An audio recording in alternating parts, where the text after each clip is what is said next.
Laurent Gbagbo, l'homme qui bénit le désordre et prêche la confusion. Quelqu'un, c'est quand il y a le malheur là que lui il est content. C'est ça Laurent Gbagbo. Quelqu'un, lui-même son propre parti politique, il dit on va aller aux élections législatives. On ne va pas aller aux élections législatives. Il crée et il prêche la confusion. Un homme comme ça là aussi là, il va dire que lui il est homme politique. Bon, si ça peut marcher chez eux, qu'est-ce que vous voulez qu'on dise? Dans sa déclaration du 6 novembre 2025, aux allures de tragédie nationale, Laurent Gbagbo renoue avec son savoir-faire du désordre, transformer la déraison en clairvoyance et présenter l'entrave au processus électoral des législatives comme une profession de foi républicaine. Sous prétexte d'un appel à la sagesse, Laurent Gbagbo réjoue la tragédie du chaos dont il fut l'auteur. Évoquant les élections législatives, son refus de tout scrutin à court terme ne traduit pas une quête de paix, mais la volonté de prolonger un désordre qui demeure son unique respiration politique. Ce discours se veut l'expression d'une conscience blessée. Il n'est en réalité que la récitation méthodique d'un homme incapable d'accepter que la République ait survécu à ses naufrages. Quand Laurent Gbagbo vous dit on va aller aux élections législatives, on ne va pas aller aux élections, ne vous laissez pas impressionner. Prenez les éléments de langage qu'il donne. L'individu reste fidèle à quelque chose, c'est qu'il veut voir la Côte d'Ivoire dans le feu, dans le sang, dans la ruine. Pour Laurent Gbagbo, le fait que tout ce qu'ils ont fait pour que les élections n'aient pas lieu là, tout le mal qui a été fait là, Laurent Gbagbo trouve que ce n'est qu'une bataille perdue. Mais Laurent Gbagbo, à travers sa déclaration du 6 novembre, reste fidèle à la tragédie nationale. Il reste fidèle à sa stratégie de conduire la Côte d'Ivoire dans le naufrage. Laurent Gbagbo ne vit que par le désordre. Laurent Gbagbo ne se nourrit que du désordre. Et Laurent Gbagbo ne respire que par le désordre.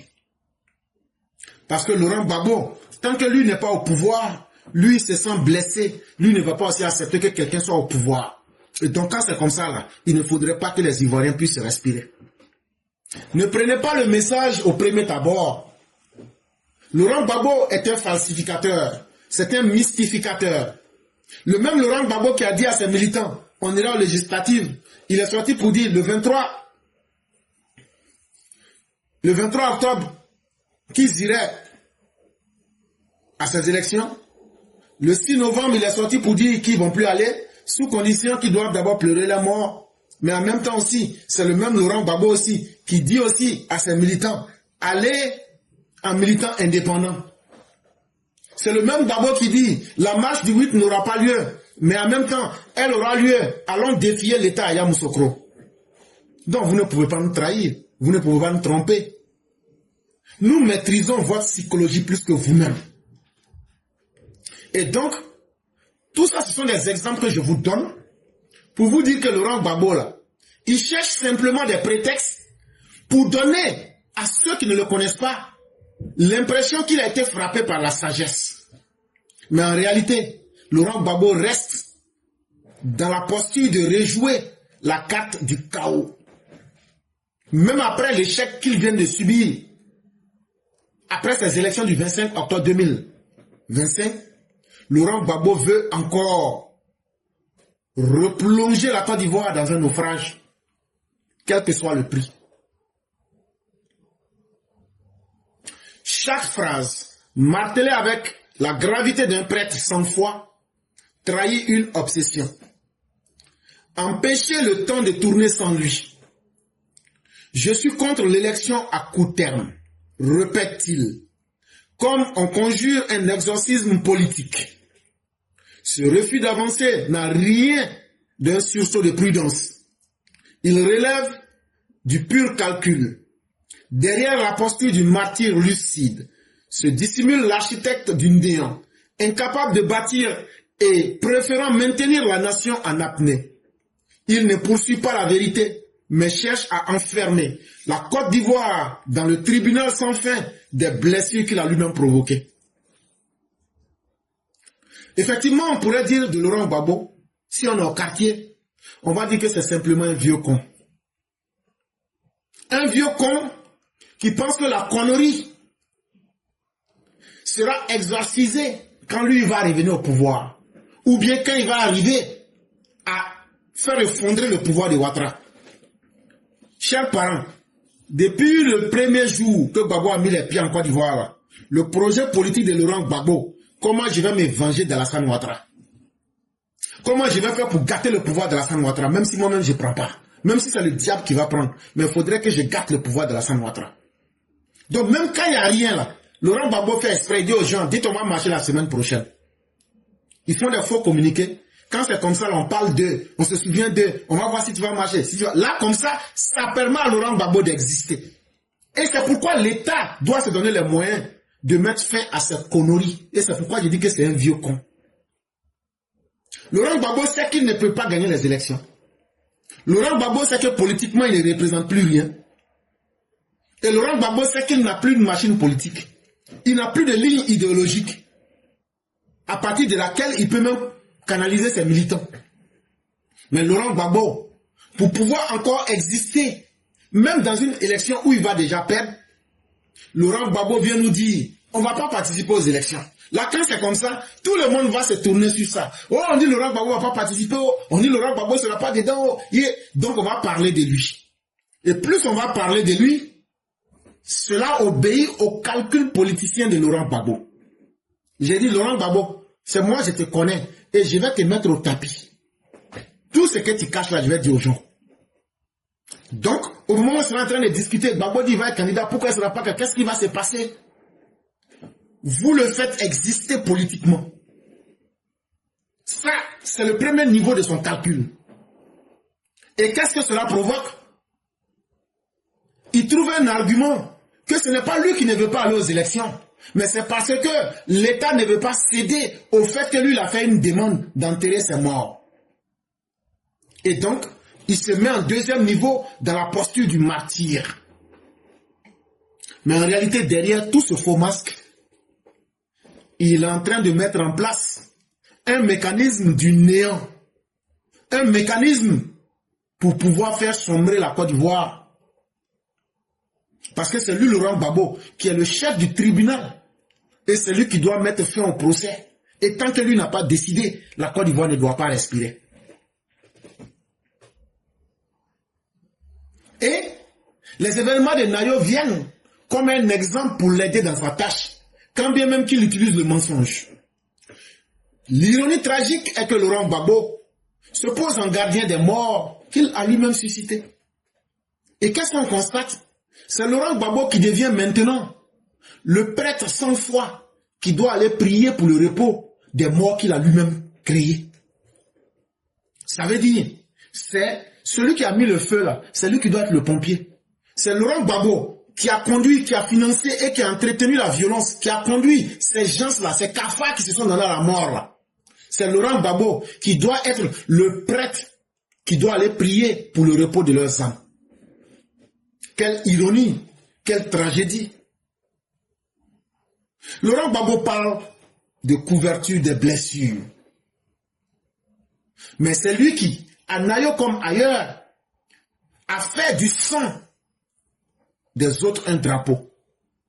Est-ce que Laurent Gbagbo, quand le sang des Ivoiriens, tu as demandé à ce qu'on verse le sang des Ivoiriens là, est-ce que ce n'est pas le sang là que vous avez pris comme un drapeau pour montrer? Ah, c'est comme ça, c'est ceci, c'est cela.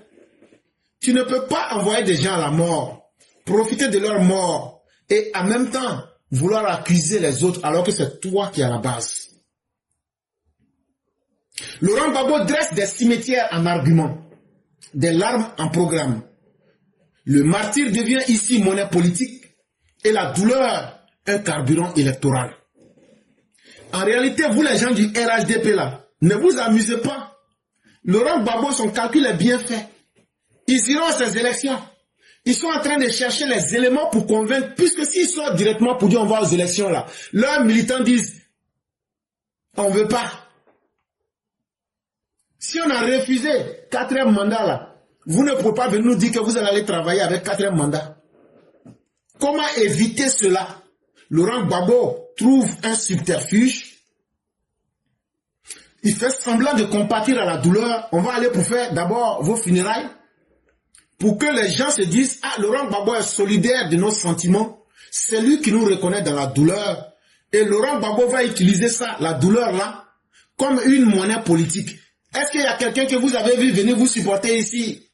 Quand vous avez votre douleur là, est-ce que vous avez vu un politicien? Donc là, ne votez pas pour les politiciens. Quand vous êtes dans le malheur, ils ne viennent pas vous soutenir. Donc là, la douleur qui est dans votre cœur là, prenez ça, vous allez voter contre ceux qui ne sont pas venus ici. Il est en train de manipuler ses propres cafards qu'il a fait massacrer. Il est en train de les manipuler émotionnellement et politiquement pour en tirer un bénéfice. L'homme qui incendia la maison commune, la Côte d'Ivoire, prétend aujourd'hui interdire qu'on y rouvre les fenêtres. Pyromane repenti de façade, Laurent Gbagbo voudrait que la Côte d'Ivoire reste en cendres pour qu'il continue d'y régner en prophète des ruines. En réalité, chers Ivoiriens, quand Laurent Gbagbo a pris la Côte d'Ivoire, ce qu'il a laissé après le 11 avril 2011, ce n'était que des ruines, des larmes et du désordre. Et Laurent Gbagbo, quand Alassane Ouattara vient prendre le pouvoir et qu'il reconstruit la Côte d'Ivoire, Laurent Gbagbo n'est pas content. Ça lui fait très mal. Ça brûle son cœur. Tout le monde a compris qu'il ne vaut rien.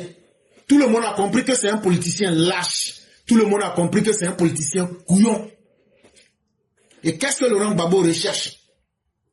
Il fait semblant d'être un repenti, mais en réalité, c'est lui le moteur du chaos pour que tout ce que les Ivoiriens ont eu là, 5e pont, 4e pont, tout n'a qu'à tomber. Là, quand tout va retomber là, lui va régner comme le prophète des ruines et du chaos. Voilà l'objectif de Laurent Gbagbo. Il n'a pas envie que les Ivoiriens soient même une minute en paix tant que lui, Laurent Gbagbo, n'est pas assis sur la tête des Ivoiriens. Et donc, Laurent Gbagbo se transforme en apôtre du ressentiment. Je vous ai déjà expliqué c'est quoi le ressentiment. Il devient maintenant le prêtre qui sème la haine, qui sème le gourmet, qui se nourrit des rancœurs. C'est comme une entité diabolique. Plus l'être sacrifié souffre, l'entité est satisfaite. Ce discours relève moins d'une stratégie que d'un déni. À force de confondre mémoire et revanche, Laurent Gbagbo s'enferme dans la posture du justicier imaginaire, persuadé que l'État n'est légitime que lorsque celui-ci lui obéit. Sa logique est celle du messianisme du ressentiment. Il croit défendre la souveraineté du peuple alors qu'il ne défend que la nostalgie de son trône. En réalité, Laurent Gbagbo, toute cette haine qu'il prêche, mais il utilise la ruse, il utilise les faux masques, il utilise le déni de la réalité, il confond lui-même ses propres militants. En même temps, il dit quelque chose, il dit son contraire. Laurent Gbagbo est dans sa propre logique.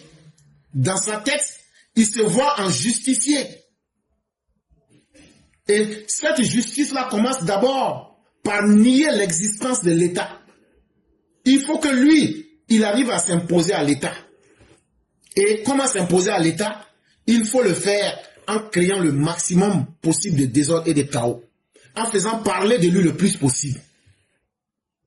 On aurait même l'impression qu'on parle plus de Laurent Gbagbo que du président Alassane Ouattara. Et quand c'est comme ça, Laurent Gbagbo existe. Et s'il existe, tant que la Côte d'Ivoire ne lui redonne pas son fauteuil présidentiel, la Côte d'Ivoire ne sera ni souveraine et les Ivoiriens que vous êtes, vous n'allez jamais bénéficier d'une quelconque paix ou même d'une tranquillité. Le miroir brisé de la République. Ainsi, derrière le ton grave, se relève le même Laurent Gbagbo d'hier et d'aujourd'hui, celui qui persiste à croire que la République doit se soumettre à ses plaies imaginaires et que la loi doit patienter au rythme de sa propre rédemption. Dans le discours que Laurent Gbagbo a tenu hier, quand Laurent Gbagbo vous dit « ne faites pas les élections, attendez d'abord », Laurent Gbagbo est en train de vous dire simplement que c'est lui qui doit décider que lui, l'homme mentalement et physiquement dérangé, c'est lui qui doit décider du rythme que la loi doit prendre. C'est lui qui doit décider. Ce que lui dit là, c'est plus fort même que la Constitution. Lui, il s'en fout de la Constitution. Lui, il s'en fout de la loi des Ivoiriens. Lui, il dit, lui, il n'a pas envie d'aller aux élections le soir là. Lui, il ne va pas aller aux élections le soir. Lui, il dit matin, il faut que ce soit matin. Parce que lui, il s'appelle Laurent Gbagbo. Et ce que lui décide là, c'est ça qui doit être le langage que chacun doit tenir en public. Et c'est pourquoi cette défiance vis-à-vis des lois, il faut pouvoir y mettre fin le plus tôt possible. Laurent Gbagbo ne peut pas s'imposer à la République. Et Laurent Gbagbo ne doit plus bénéficier de la pitié de la République. Toutes les conneries, chaque semaine, on va marcher, on va pas marcher, ça, ceci, ça, discute, il est temps que la République lui dise que ça suffit.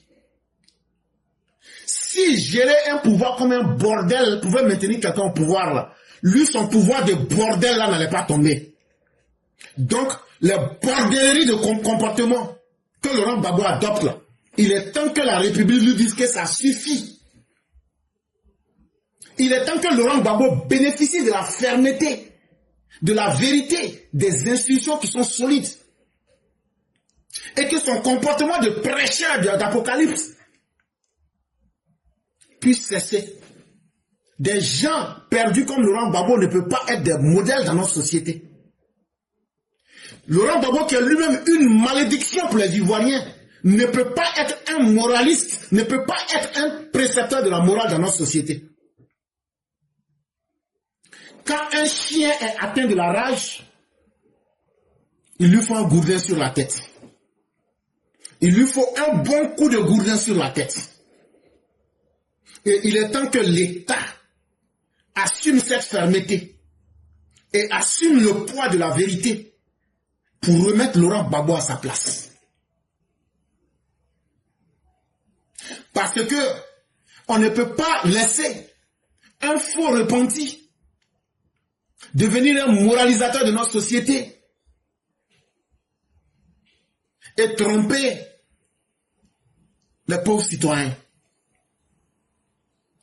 Sous ses allures de vieil oracle, Laurent Gbagbo demeure un pyromane des Nayo, voire même le principal pyromane des Nayo.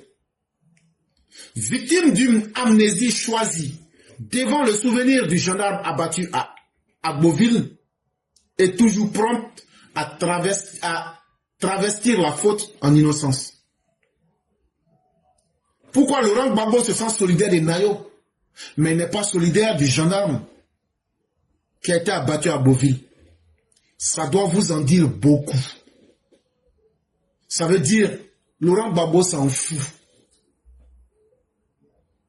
La vie humaine n'a pas d'importance pour lui. Que vous soyez ses parents à lui, que vous soyez contre lui, tant que lui peut créer le chaos, 1000 morts à gauche, 1000 morts à droite, lui, ce sont ses objectifs qui valent mieux que vos vies. Laurent Gbagbo s'acharne à peindre sa défaite aux couleurs de deuil national et à faire de ses égarements des plaies communes. Laurent Gbagbo, en venant vous dire, je veux que vous arrêtez les élections, pour que moi je n'ai qu'à aller enterrer, lui c'est moi que lui l'a choisi. Ce que lui sent qu'il est de la même religion, de la même ethnie que lui là, en rejetant Clément qui est du nord de la Côte d'Ivoire, et qui était un serviteur de l'État, un protecteur de la Côte d'Ivoire, lui il rejette ça. Quand Laurent Gbagbo choisit son camp et c'est mort, Laurent Gbagbo vient et nous dit, j'ai choisi mon camp, j'ai choisi mes morts, je demande maintenant que vous leur accordez un deuil national. Ça veut dire, je demande que le pays n'a qu'à s'arrêter. La Côte d'Ivoire doit s'arrêter. La constitution que vous avez écrite là, pourquoi on n'a qu'à organiser l'élection là? Moi, je chie sur ça. Il faut que vous arrêtez cela.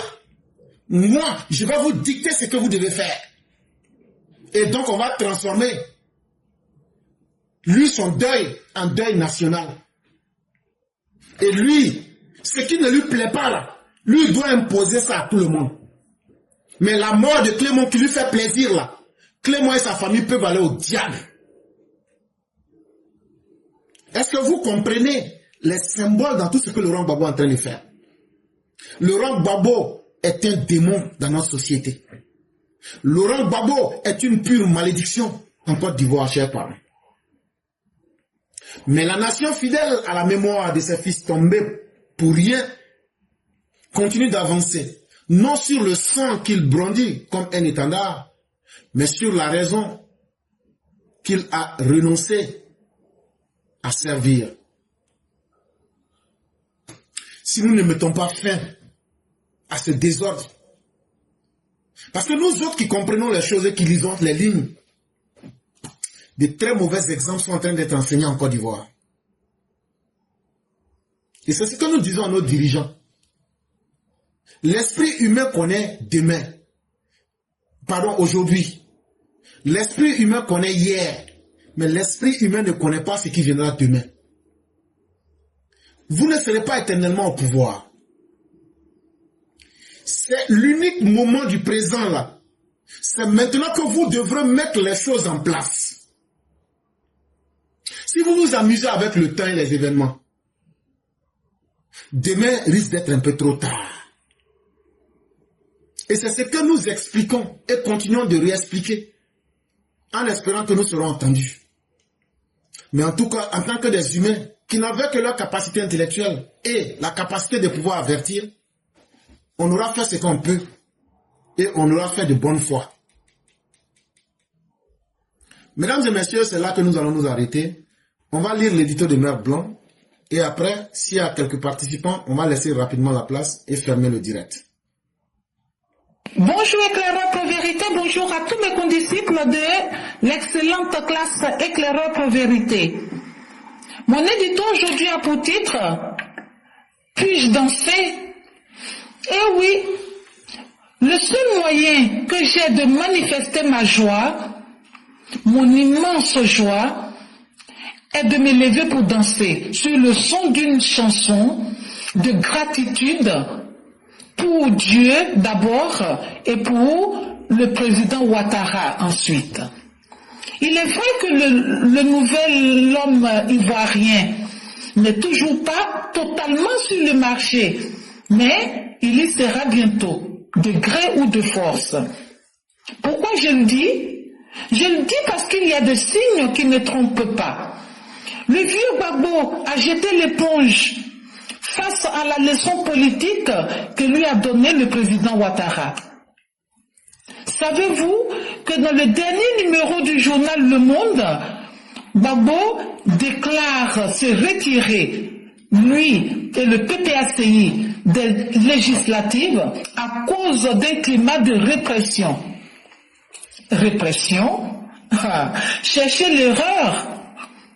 Habitués qu'ils étaient, lui et ses petites mains assassines à l'impunité, ils ont lâché prise quand la justice s'est imposée à eux.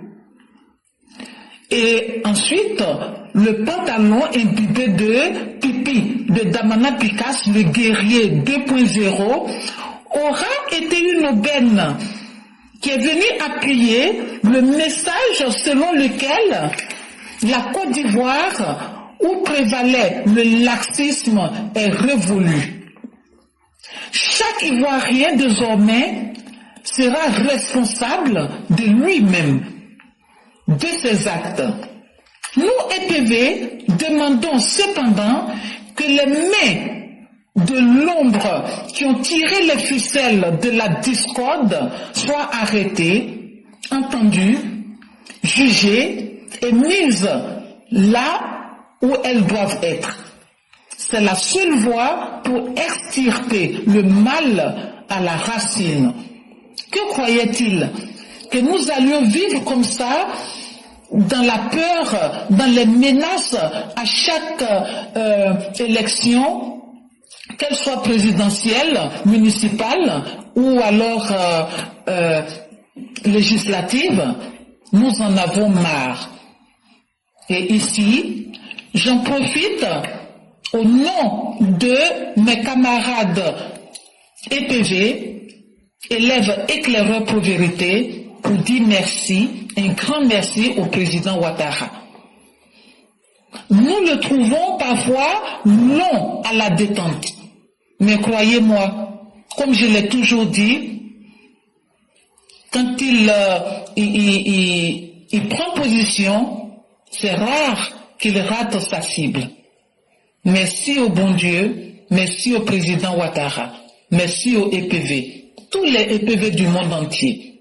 Merci et à bientôt. Merci infiniment à Mère Blanc. Et vous voyez déjà l'homme Gbagbo. Il dit devant ses partisans, dans un premier temps qu'il va participer, après qu'il ne participera pas, en mettant la faute sur l'État, si on ne lui donne pas, si on ne bloque pas la République et vomit nos lois pour lui permettre de faire ce qu'il veut, et elle le dit, il va dire dans un autre journal que c'est parce qu'il y a trop de répression en Côte d'Ivoire. Et donc c'est comme ça que l'individu va adapter son discours en fonction de la cible, puisqu'il est à l'international. S'il présente le régime comme un régime répressif, il va s'attirer de la sympathie.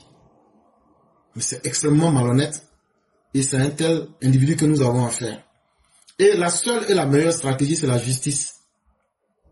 Tant que ces personnes ne vont pas vivre la rigueur de la justice dans toute sa plénitude, elles ne comprendraient jamais rien. Et elles vont toujours penser qu'elles peuvent soumettre la Côte d'Ivoire perpétuel au recommencement. Et cela, il faut y mettre fin. Vraiment, merci à tous ceux qui nous ont suivis.